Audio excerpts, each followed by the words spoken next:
animation of the cone of the speaker represented by the vertical line, moving back and forth in simple harmonic motion and moving the air particles. You can see the speaker compresses and rarefies the air particles in a simple harmonic motion pattern. Where the air is compressed, the air pressure is higher than atmospheric pressure, and where the air is rarefied, the air pressure is lower than atmospheric air pressure. That is why a sound wave is often called a pressure wave. Bo, is a sound wave a transverse or a longitudinal wave? Well, it looks like the direction of wave propagation is parallel to the direction of the disturbance of the medium, so a sound wave must be a longitudinal wave. Correct, Bo.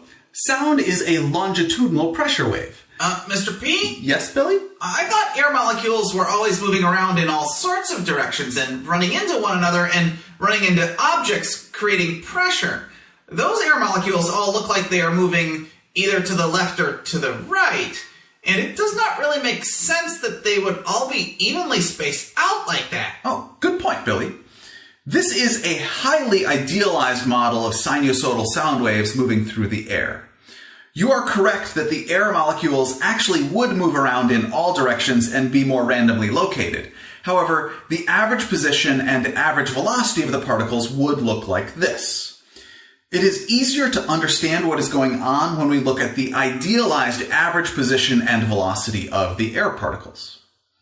Alright, we still have not connected this back to the original sound wave animation with all the circles. So looking at the speaker and air animation, notice how there are vertical lines of high density or high pressure air. Those correspond to crests on a sinusoidal wave, which represents the pressure of the air. Those vertical lines of high pressure, or crests, on the sinusoidal wave move linearly away from the speaker. Those crests of high pressure are also called wavefronts. A wavefront is a region of the medium which is all at the same location on the sinusoidal wave. But those wavefronts are only linear from a very local perspective.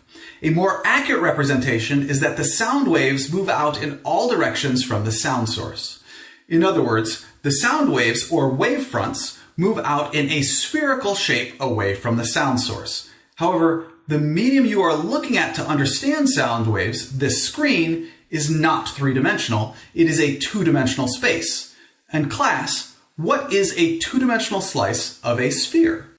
A two-dimensional slice of a sphere is a circle. And that's why the original animation is of circles. Yeah. Right. Correct. So this is just like the original animation of the circles increasing in radius and emanating from the sound source. Those circles represent the crests of the pressure wave, and the crests represent the locations of high pressure or high density air. Again, these circles, or rather spheres, are also called wavefronts. So these spheres are wavefronts of high pressure air which move away from the sound source. Hopefully this helps you to actually understand this animation, which is often used to illustrate sound. But what is sound? I mean, have we even answered the